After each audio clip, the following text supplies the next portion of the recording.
ಉದ್ಯೋಗಗಳು ಸಿಗೋದಿಲ್ವಾ ನಿಮ್ಮ ಯಲಹಂಕ ಕ್ಷೇತ್ರದಲ್ಲಿ?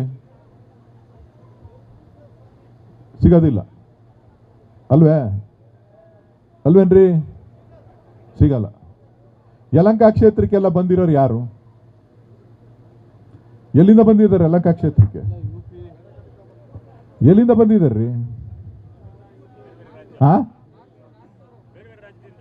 Orissa, Uttar Pradesh, Gujarat, Rajasthan, Madhya Pradesh, north East states. ಏನಪ್ಪ ಯಾತಕ್ಕೆ ಬಂದು ಮನೆ ಕಟ್ಟಿದಾರ್ರಿ ಇಲ್ಲಿ? ಅವ್ರ ಊರಿಂದ ದುಡ್ಡು ತಂದಿದ್ದಾರಾ? ಅವ್ರ ಊರಿಂದ ದುಡ್ಡು ಎತ್ಕೊ ಬಂದ್ರೇನ್ರಿ? ಗಂಟೆ ಎತ್ಕೊ ಬಂದಿಲ್ಲ ಏನಾರ ಕೆಲಸ ಮಾಡಿ ಬಿಲ್ಡಿಂಗ್ ಕಟ್ಟಿದ್ದಾರ, ಸೈಟ್ ತಗೊಂಡಿದ್ದಾರೇನ್ರಿ ನಿಮ್ಮ ಹತ್ರ? ಕೆಲಸ ಇಲ್ಲ ಅನ್ಬಿಟ್ರಿ ನೀವು. ಅಯ್ಯೋ ನಿಮ್ಮ ಏನ್ ಹೇಳ್ರಿ? ಉತ್ತರ ಭಾರತದವ್ರು ಬಂದು ಇಲ್ಲಿ ಅಲ್ಲಿಂದ ದುಡ್ಡು ಎತ್ಕೊ ಬಂದು ಸೈಟ್ ತಗೊಂಡು ಮನೆ ಕಟ್ಟಿ ಉದ್ಯೋಗ ಮಾಡ್ತಾ ಇದ್ದಾರೆ ಅನ್ಕೊಂಡ್ರ್ಯಾ? ಇಲ್ಲೇ ಬಂದು ಇಲ್ಲೇ ದುಡ್ದು ಇಲ್ಲೇ ಸಂಪಾದನೆ ಮಾಡಿ ಇಲ್ಲೇ ಬಿಲ್ಡಿಂಗ್ ಕಟ್ಟಿ ಅಲ್ಲಿರೋರ್ನ ಇನ್ನೂ ಕರ್ಕೊಬತ್ತಾ ಇದ್ದಾರೆ. 6 ತಿಂಗಳಿಗೆ ಒಂದೊಂದು ಬ್ಯಾಚ್ ಕರ್ಕೊಬತ್ತಾರೆ. 6 ತಿಂಗಳಿಗೆ ಒಂದೊಂದು ಬ್ಯಾಚ್ ಕರ್ಕೊಬತ್ತಾರೆ. ಆದರೆ ನಮ್ಮ ಕನ್ನಡಿಗರ ಪರಿಸ್ಥಿತಿ, ನಮ್ಮ ಕರ್ನಾಟಕದ ಕನ್ನಡಿಗರ ಮನಸ್ಥಿತಿ, ನಮ್ಮ ರೈತರ ಮಕ್ಕಳ ಮನಸ್ಥಿತಿ ಏನಾಗಿದೆ ಅಂತ ಅಂದರೆ, ನನಗಿದೇ ಕೆಲಸ ಬೇಕು, ನಾನು BE ಓದಿದ್ದೀನಿ, ನಾನು ಕಂಪ್ಯೂಟರ್ ಮುಂದೆನೇ ಕೂತ್ಕೋಬೇಕು, ನಾನು MBA ಮಾಡಿದ್ದೀನಿ, ನನಗೆ ಸರ್ಕಾರಿ ಉದ್ಯೋಗನೇ ಸಿಗಬೇಕು. ಆ ಮನಸ್ಥಿತಿಯಿಂದ ನಾವು ಸೋಲ್ತಾ ಇದ್ದೇವೆ. ಯಾವುದರಿಂದ? ನಮ್ಮ ಮನಸ್ಥಿತಿ, ನಮ್ಮ ಮನಸ್ಸಿನಲ್ಲಿರ್ತಕ್ಕಂಥ ಚಿಂತನೆಗಳನ್ನು ನಾವು ಬದಲಾವಣೆ ಮಾಡಿಕೊಳ್ಳಿಲ್ಲ ಅಂತ ಅಂದರೆ ಕರ್ನಾಟಕದಲ್ಲಿ ನಾವು ಅಲ್ಪಸಂಖ್ಯಾತರ ಆಗೋಗಿದ್ದೀವಿ, ಮುಂದಕ್ಕೆ ಇನ್ನೂ ಹೆಚ್ಚಿಗೆ ಆಗ್ತೀವಿ. ಇದರ ಬಗ್ಗೆ ನಾವೆಲ್ಲರೂ ಕೂಡ ರೈತರು ಎಚ್ಚರಿಕೆಯಿಂದ ಇರಬೇಕು. ನಿಮಗೆ ಅವಕಾಶ ಇದೆ, ಒಳ್ಳೆ ಜಾಗದಲ್ಲಿದ್ದೀರಿ. ಯಲಹಂಕ ಕ್ಷೇತ್ರದಲ್ಲಿ ಉದ್ಯೋಗಗಳು ಸೃಷ್ಟಿ ಆಗ್ತಾ ಇದೆ. ಆದರೆ ಎಲ್ಲರೂ ಹೋಗಿ ಒಂದು ಸೆಟ್ಲ್ ಆಗಬೇಕು ಅಂತ ಅಂದಾಗ ಕಷ್ಟದ ಜೀವನವನ್ನು ಪ್ರಾರಂಭ ಮಾಡಬೇಕು. ಮತ್ತೆ ನಿಮಗೆ ಅನುಭವ ಆದಮೇಲೆ ನಿಮಗೆ ಸುಖ ಸಿಗ್ತದೆ. ಇದು ಬೇಡ, ನನ್ನ ಮಗನಿಗೆ ಅದು ಬೇಕು, ಯಾವುದೂ ಸಿಗುವುದಿಲ್ಲ. ನೀವೇನು ಕಷ್ಟಪಟ್ಟಿದ್ದೀರಿ ಅಂತ ನಿಮ್ಮ ಮಕ್ಕಳಿಗೆ ಹೇಳ್ಕೊಟ್ಟಿದ್ದೇ ಆಯಿತು ಅಂದರೆ ಖಂಡಿತ ಅವರ ಜೀವನದಲ್ಲಿ ಬದಲಾವಣೆಯನ್ನು ಕಾಣ್ತಾರೆ. ನಾನಾದರೂ ತಮ್ಮಲ್ಲಿ ಮನವಿ ಮಾಡೋದಿಷ್ಟೇ, ನಿಮ್ಮ ರೀಲ್ಸ್ನ 2 ಗಂಟೆ ಟೈಮ್ ಕಡಿಮೆ ಮಾಡಿ. 2 ಗಂಟೆ ನಿಮ್ಮ ಜೀವನಕ್ಕೋಸ್ಕರ ಏನು ಬೇಕು ಅನ್ನೋದನ್ನು ನೀವು ಆಯ್ಕೆ ಮಾಡಿಕೊಂಡು ಅದನ್ನು ಸರ್ಚ್ ಮಾಡಿ, ಅದನ್ನು ತಿಳ್ಕೊಂಡು ಅದ್ರ ಬಗ್ಗೆ ನೀವು ಚಿಂತನೆಯನ್ನು ಮಾಡಿ ನಿಮ್ಮ ಬದುಕನ್ನು, ಮುಂದಿನ 50 ವರ್ಷಗಳ ಬದುಕು ನಿಮ್ಮದು.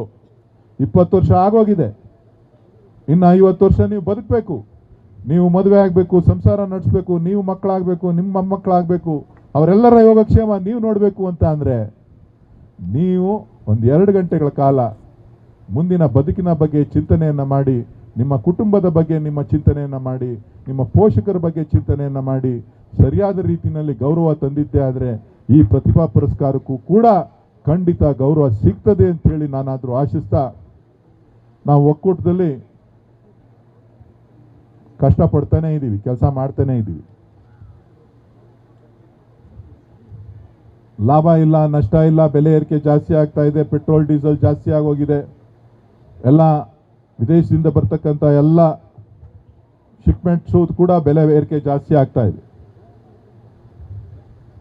ಹಾಲಿನ ಉತ್ಪನ್ನ ಕೂಡ ಜಾಸ್ತಿ ಆಗ್ತಾ ಇದೆ. ಎಲ್ಲ ನಾವು ಏನೇ ಮಾಡಿದ್ರು ಕೂಡ ಇವತ್ತು ನಾನು ತಮ್ಮಲ್ಲಿ ಮನವಿ ಮಾಡ್ತಕ್ಕಂಥದ್ದು, ನಾವೀಗಾಗಲೇ ಅನೇಕ ತೀರ್ಮಾನಗಳನ್ನು ಬದಲಾವಣೆಯನ್ನು ಮಾಡಿದ್ದೇವೆ. ಇವತ್ತು ನಾವು ಬಂದ ಮೇಲೆ ನಷ್ಟದಲ್ಲಿದ್ದಂಥ ಸುಮಾರು 14.5 ಕೋಟಿ ನಷ್ಟ ಇತ್ತು. ಹಾಲು ಹೆಚ್ಚಿಗೆ ಆಗಿ ಮಾರಾಟ ಮಾಡಲಿಕ್ಕೆ ಸಾಧ್ಯ ಆಗಿರಲಿಲ್ಲ.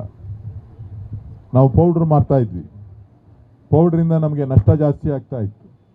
ಸೊ ಇವತ್ತು ಅದೆಲ್ಲವನ್ನು ಸುಧಾರಣೆ ಮಾಡಿ ಒಂದು ಹಂತಕ್ಕೆ ಬಂದು ಇವತ್ತು ರೈತರಿಗೆ ಸುಮಾರು 61 ಕೋಟಿ ರೂಪಾಯಿ ಹಣವನ್ನು ಕೊಟ್ಟಿದ್ದೇವೆ. 61 ಕೋಟಿ ಲೀಟ್ರ್ ಹಾಲು 1 ವರ್ಷದಲ್ಲಿ ಶೇಖರಣೆ ಆಗಿತ್ತು. ನಿಮ್ಮ ತಾಲೂಕಿನಲ್ಲೂ ಕೂಡ 4 ಕೋಟಿ ಲೀಟ್ರ್ ಹಾಲನ್ನು ಹಾಕಿದ್ರಿ ನೀವು. ನಿಮ್ಮ 4 ಕೋಟಿ ಹಾಲಿಗೆ 4 ಕೋಟಿ ರೂಪಾಯಿ ಹಣವನ್ನು ಹೆಚ್ಚುವರಿಯಾಗಿ ಕೊಟ್ಟಿದ್ದೇವೆ. ಸಾಕಷ್ಟು ಬದಲಾವಣೆಗಳನ್ನು ತರೋ ನಿಟ್ಟಿನಲ್ಲಿ ನಾವು ಕೆಲಸ ಮಾಡ್ತಾ ಇದ್ದೇವೆ. ನಿಮ್ಮ ಸಲಹೆ ಪ್ರೋತ್ಸಾಹ, ನೀವೇನು ನಂಬಿಕೆಯನ್ನು ಇಟ್ಕೊಂಡಿದ್ದೀರಿ, ಆ ನಂಬಿಕೆಯನ್ನು ನಾನಿರ್ಬೋದು, ಸತೀಶ್ ಕರ್ತಲೆಮನೆಯವರು ಇರ್ಬೋದು, ನಮ್ಮೆಲ್ಲ ನಿರ್ದೇಶಕರುಗಳಿರ್ಬೋದು, ಪ್ರಾಮಾಣಿಕವಾಗಿ ನಾವು ಕೆಲಸ ಮಾಡ್ತೇವೆ. ಇವತ್ತು ಹಾಲು ಉತ್ಪಾದಕರ ಮಕ್ಕಳಿಗೆ ರಿಸರ್ವೇಷನ್ಸ್ ಮಾಡಬೇಕು ಅಂತೇಳಿ ನಾನು ಕಳೆದ ಜನರಲ್ ಬಾಡಿನಲ್ಲಿ ಸುಮಾರು 30% ಉದ್ಯೋಗದಲ್ಲಿ, ನಮ್ಮ ಒಕ್ಕೂಟದಲ್ಲಿ, ನಮ್ಮ ಬೊಮ್ಮೂಲಿನಲ್ಲಿ ನಾವು ಏನೇ ಕೆಲಸಕ್ಕೆ ಕರೆದ್ರೆ ಅದರಲ್ಲಿ 30% ಹಾಲು ಉತ್ಪಾದಕರ ಮಕ್ಕಳಿಗೆ ಉದ್ಯೋಗವನ್ನು ರಿಸರ್ವ್ ಮಾಡಬೇಕು ಅಂಥೇಳಿ ನಾವು ತೀರ್ಮಾನವನ್ನು ಮಾಡಿದ್ದೇವೆ. ಸತೀಶ್ ಅವರ ಸಲಹೆ, ನಮ್ಮೆಲ್ಲ ನಿರ್ದೇಶಕರ ಸಲಹೆ ಮೇರೆಗೆ ಹೀಗೆ ಸಾಕಷ್ಟು ಬದಲಾವಣೆಗಳನ್ನು ಹಂತ ಹಂತವಾಗಿ ಮಾಡ್ತಾ ಇದ್ದೇವೆ. ತಮ್ಮ ಸಹಕಾರ, ಆಶೀರ್ವಾದ, ಪ್ರೀತಿ, ವಿಶ್ವಾಸ ಇದೇ ರೀತಿ ಇರಲಿ.